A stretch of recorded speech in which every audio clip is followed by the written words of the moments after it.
What's up, guys? Taking the dog to check out the new Poke drink at Starbucks. Got him his very first Puppuccino. Frappuccino is very sweet and fruity, if that's your thing.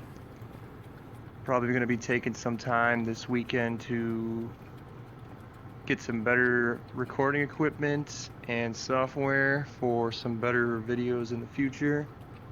I'm trying to get the ball rolling on that before all of that events shenanigans start on the 12th. Trying to decide right now where I would like to go hunt for the day.